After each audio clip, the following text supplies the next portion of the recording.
Horacio de la Vega ha sido uno de los mejores exponentes en la historia de México en el deporte del pentatlón moderno. Desde muy joven, de la Vega Flores se sintió atraído por la práctica del deporte y fue en el pentatlón moderno la disciplina que lo atrapó y que lo llevó a obtener muy buenos resultados a nivel internacional. Desde sus primeros pasos en esta disciplina cosechó grandes éxitos, siendo uno de los más sonados el Campeonato Mundial Juvenil por equipos en el año de 1995 en China, Taipei.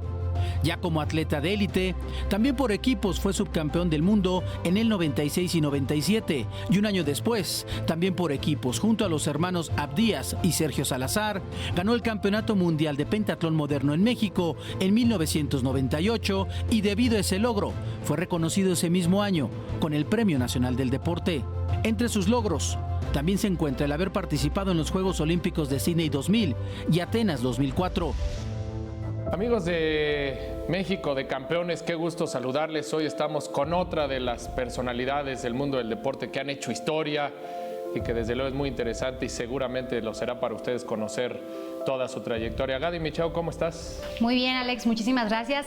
Un placer compartir estos micrófonos, este momento con un verdadero campeón mundial. Horacio de la Vega, ¿cómo estás?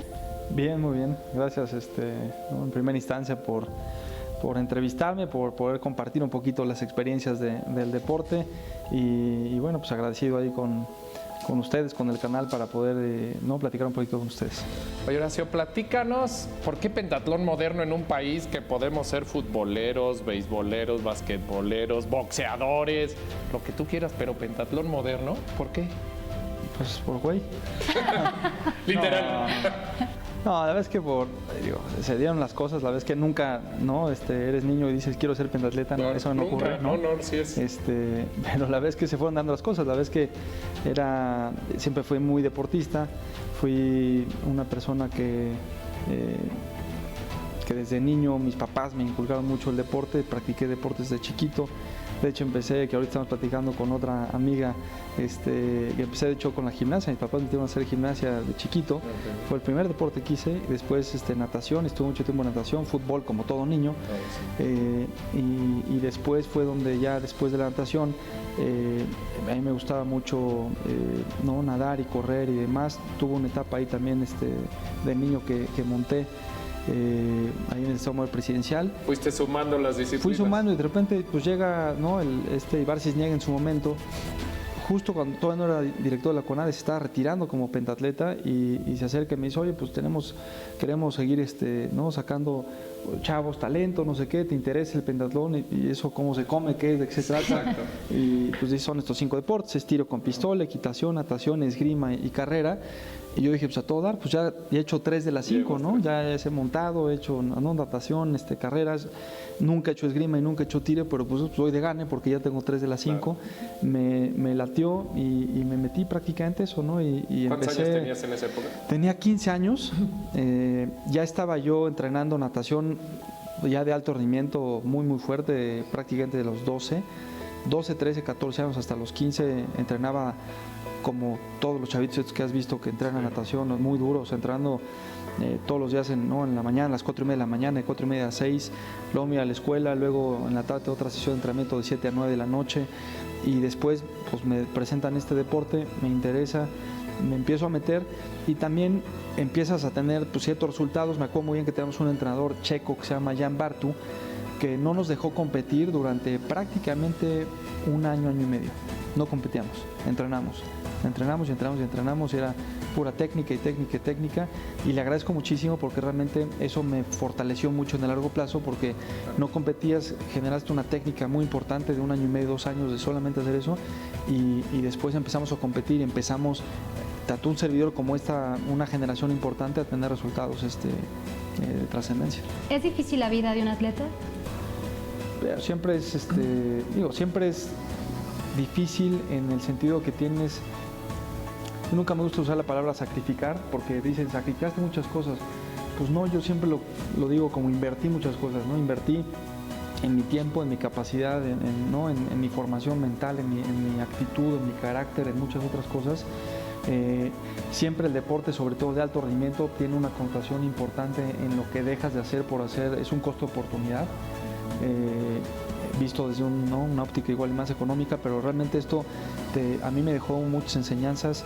Mi propia formación hoy día, ahora como funcionario público, eso me remonta un poco a todo lo que viví como pentatleta y como atleta mexicano y compitiendo en los Juegos Olímpicos y en Panamericanos, Centroamericanos, en todas las competencias del máximo nivel al que puedes aspirar, y es una formación de vida, ¿no? Es una formación que te permite tener primero una claridad mental en cuanto a ser una persona muy orientada a resultados, ¿no? Y eso lo reflejo hoy día también en todas las cosas que hago. Y bueno, el trabajo en equipo, el estar siempre con un grupo de personas, entrenadores, metodólogos, otros atletas con los que convives todos los días, y eso es algo que yo agradezco infinitamente.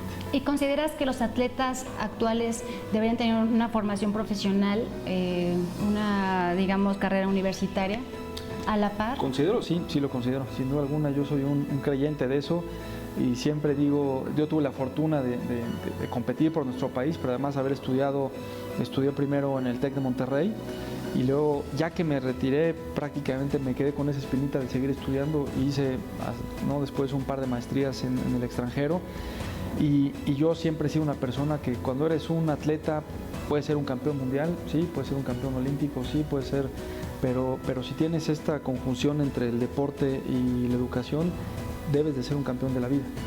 Y eso, lo único que te da es justamente esa amalgama y esa unión entre estas dos grandes características tan nobles que es la educación y que es el deporte.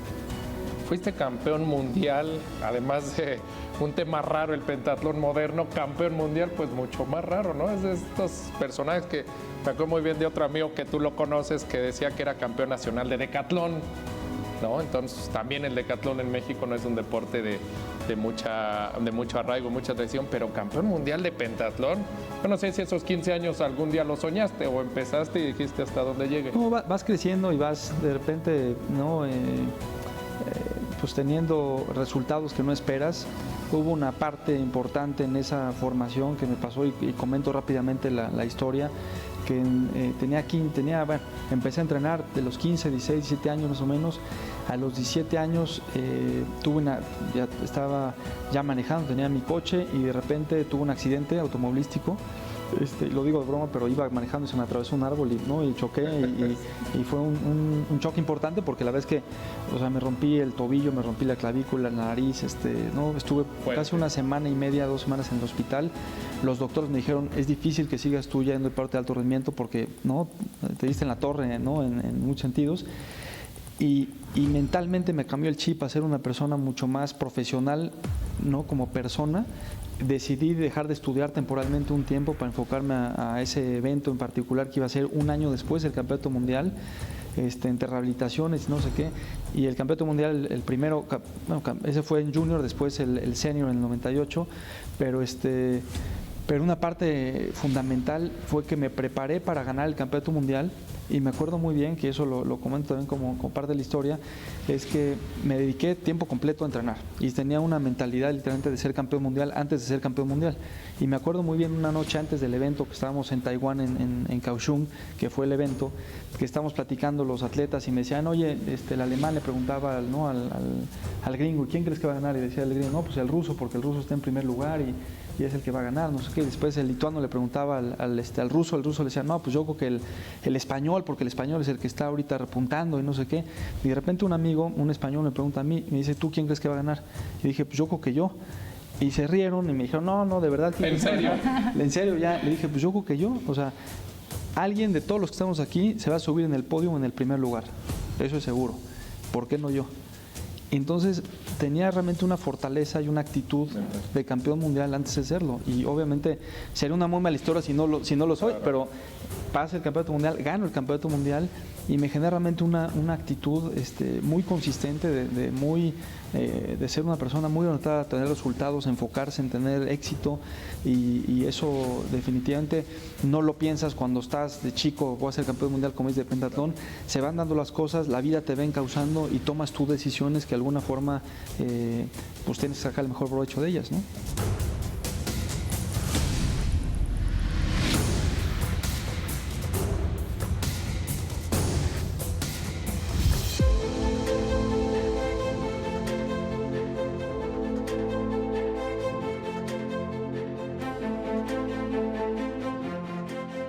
¿Qué es lo más grande que un atleta mexicano puede llegar a aspirar?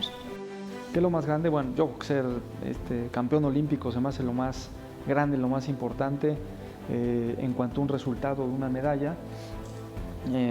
A nivel nacional, por ejemplo, una cosa que yo también me siento muy orgulloso es de haber ganado el Premio Nacional del Deporte, que es el premio que por ende te representa a ti como mexicano, que fuiste el mejor, ¿no?, mexicano del año en alguna disciplina.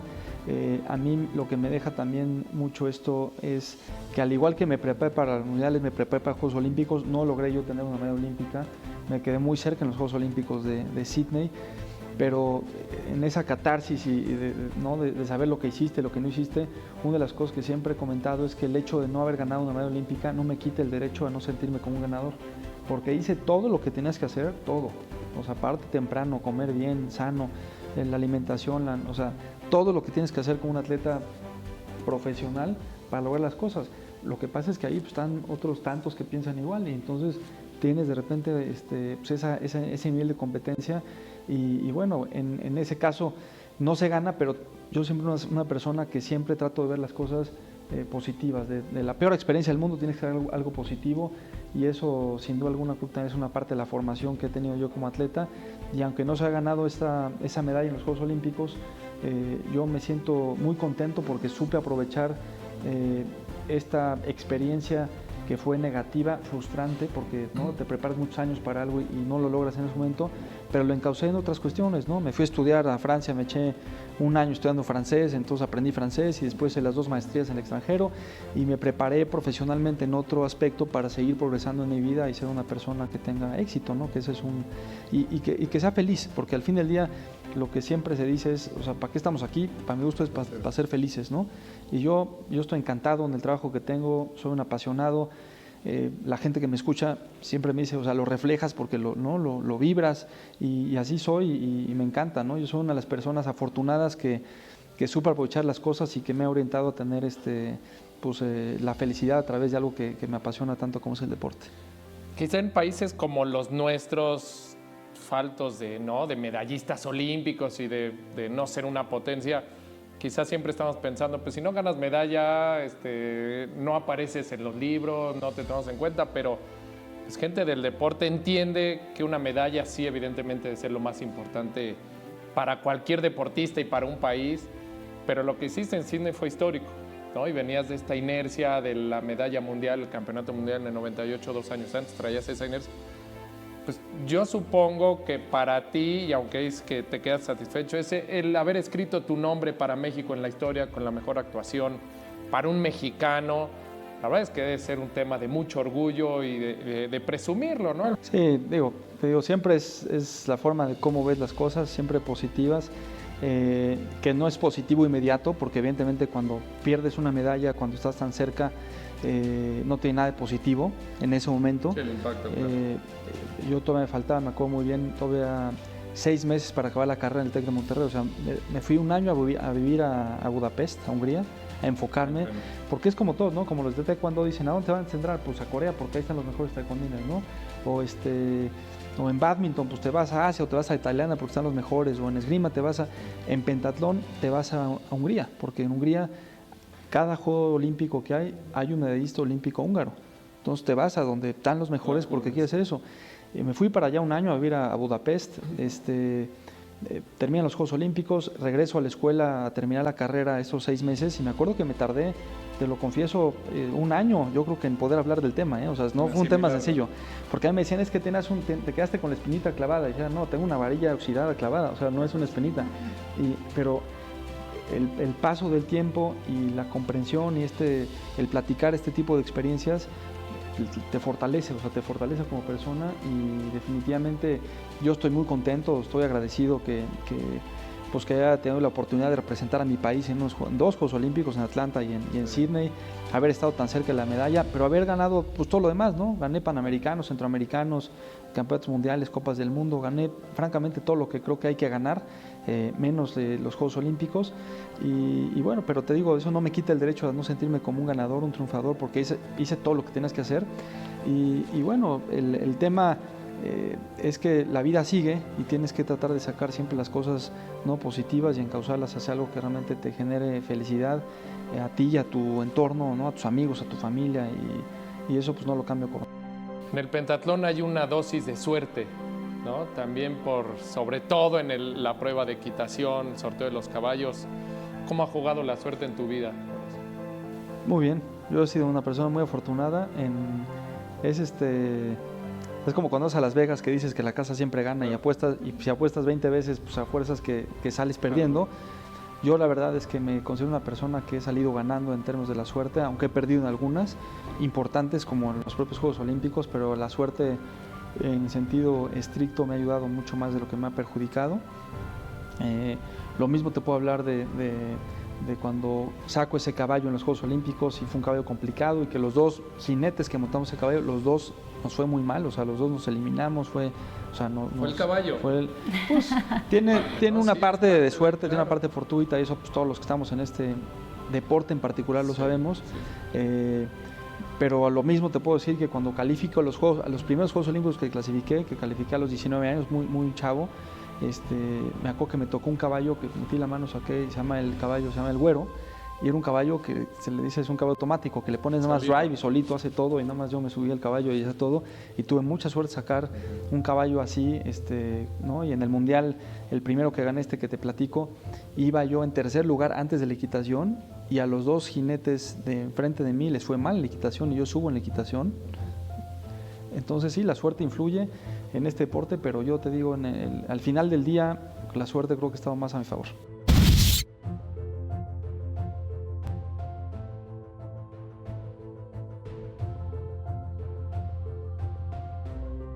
Una vez concluida su etapa como atleta, terminó sus estudios superiores en el Tecnológico de Monterrey con la licenciatura de Comercio Exterior para posteriormente cursar 2 maestrías, una de ellas en Gestión del Deporte. Tras colaborar exitosamente en el comité organizador de los Juegos Panamericanos en Guadalajara 2011, es nombrado un año después como director del Instituto del Deporte del Distrito Federal. Desde el inicio de su gestión, ha buscado el fomento de la práctica masiva del deporte para todos los capitalinos y bajo su administración se han recuperado y rehabilitado espacios para la activación física. Casi 2,000 gimnasios y parques han sido remodelados y han beneficiado a más de 1,5 millones de capitalinos que no pueden pagar un club. Con más de 9 millones de ciudadanos en el DF, de los cuales 4,5 millones padecen de obesidad y sobrepeso, la tarea del Indeporte ha sido muy ardua. Entre la iniciativa privada y pública se han invertido alrededor de 30 millones de pesos en remodelación de gimnasios y de escenarios deportivos. Al tradicional estadio Jesús Martínez Palillo se le han dedicado 25 millones y la pista olímpica de remo de Cuemanco se le ha canalizado 18 millones, entre otros escenarios deportivos. Deporte social, alto rendimiento, infraestructura deportiva y eventos magnos han sido los 4 pilares de la administración de Horacio de la Vega. En el último rubro, el de los eventos magnos, el Instituto del Deporte del DF ha sido pieza fundamental para que no en balde la Ciudad de México reciba el calificativo de Capital Mundial del Deporte, ya que desde el 2013, pero sobre todo el año pasado, el Distrito Federal ha sido sede de innumerables eventos de talla internacional con los mejores atletas de diferentes deportes. En esta administración, regresó al DF el básquetbol de la NBA con partidos de temporada regular. El más reciente, en diciembre pasado, cuando se enfrentaron los Celtics de Boston y los Kings de Sacramento. Este año, volverá a haber NBA. En el golf de la LPGA, el Lorena Ochoa Invitational se jugó por segundo año consecutivo en el Club de Golf México con 36 de las mejores jugadoras del mundo. El Maratón Internacional de la Ciudad de México lleva más de 3 décadas realizándose en las principales calles del Distrito Federal. Cuando el jefe de gobierno Miguel Ángel Mancera de la Vega Flores como nuevo rector del deporte capitalino, el maratón estaba rankeado en un pobre nivel dentro de los 300 del mundo. El año pasado la plancha del Zócalo fue sede del derbi de jonrones de la Liga Mexicana de Béisbol, la etapa final de la Copa del Mundo de Tiro con Arco con los 16 mejores arqueros del mundo en ambas ramas, además de la Copa del Mundo de Taekwondo. El gobierno capitalino y el Indeporte mucho tuvieron que ver en que la Fórmula 1 regresara tras 23 años de ausencia. También el año pasado, el Palacio de los Deportes fue escenario del Preolímpico de Básquetbol Varonil, evento calificativo para Río de Janeiro para las selecciones del continente americano. Para este 2016 se repetirá la NBA, el golf de la LPGA y el maratón internacional, y regresará el béisbol de Grandes Ligas con un par de encuentros en pretemporada entre los Astros de Houston y los Padres de San Diego. También es muy posible que se confirme un partido de campaña regular de la NFL en el Estadio Azteca. Sin lugar a dudas, en el 2015, la Ciudad de México se convirtió en una auténtica capital del deporte, y a la mitad de su administración, en el Instituto del Deporte del DF, Horacio de la Vega ha señalado que se seguirá por el mismo camino, buscando incrementar la práctica de la activación física, y se seguirán promoviendo eventos de primer nivel y talla internacional. Oye, dime, ahora con el cargo que representas como director general del Instituto del Deporte en la Ciudad de México, ¿tú ves o qué le hace falta a México para tener más campeones mundiales? ¿Crees que tiene la suficiente ayuda, el apoyo para que México sea campeón o tenga más campeones? Pues mira, enfocado particularmente a una estrategia de alto rendimiento, ya que hay muchas cosas que hay que hacer para mi gusto, para tener mayores resultados en ese pico de la pirámide, porque estás hablando de una pirámide de deporte, que tienes masificación del deporte, detección de talentos, deporte competitivo, alto rendimiento, elite del deporte, y todo ese sistema, pues digamos que tiene que fluir hacia ese piquito que son los atletas que nos representan en Juegos Olímpicos, en mundiales, y hay mucho por hacer. Presupuestalmente hablando, ni se diga, o sea, tú ves ahorita el presupuesto a nivel de los institutos del deporte de la CONADE, y ese piquito de toda esa pirámide se enfoca al alto rendimiento. Si ese piquito le enfocas más bien a las bases, entonces tienes un recurso mucho más holgado para poder apoyar a más atletas, eso en la parte de los atletas. No todos son atletas, o sea, tienes un tema de capacitación muy importante, los entrenadores que forman los atletas, igual o más importante que los propios atletas, porque tienes que darte cuenta de que un entrenador te puede llevar hasta cierto nivel y tiene que dejarte ir como atleta para que subas a otro nivel de entrenador y viceversa. Y entonces de repente aquí en México somos muy dados a decir, es que es mi atleta y no lo suelto y yo lo formé desde chiquito. Sí, pero tu formación tiene que ser de aquí a acá, pero después hay otra persona que te tiene que catapultar hacia otro nivel. Y así, y ese tipo de sistema creo que no abona mucho al deporte nacional, entre miles de cosas, o sea, a la vez que ahí podemos echarnos horas y horas platicando del tema. Yo creo que el tema de capital del conocimiento es súper importante, es que la gente esté mejor preparada, que tengamos un mejor sistema de capacitación de entrenadores, de metodólogos. La medicina del deporte en México, para mí esto es una medicina totalmente reactiva a las circunstancias, no es una medicina visionaria como lo tienen, después te metes como los rusos que ya están todos dopados y demás y sale peor, pero es una medicina reactiva, no es una medicina propositiva de desarrollo, ¿no? Entonces hay muchas cosas que tienen que hacer en el deporte para el gusto de nuestro país para tener mejores resultados. ¿Cómo te gustaría que la gente, quienes trabajan contigo, los medios, la gente en general, dijera, Horacio de la Vega? Pues yo me gustaría que me recordaran como una persona, como un gran atleta, que sí di todo de mí para hacer lo mejor que pude, ¿no? Como mexicano y por representar a nuestro país. Como funcionario, una persona que haya hecho lo que nunca ha hecho nadie, tanto en el deporte de nuestro país y de nuestra ciudad. Eso es algo que me gustaría muchísimo, voy a trabajar fuertemente para que eso ocurra. Y con lo personal, que me considero una persona noble, porque lo soy, una persona honesta, una persona leal. Creo mucho en el valor de la lealtad y yo creo que son factores fundamentales que me gustaría que la gente me recordara por eso. Gracias, Horacio. Gracias a ustedes, gracias.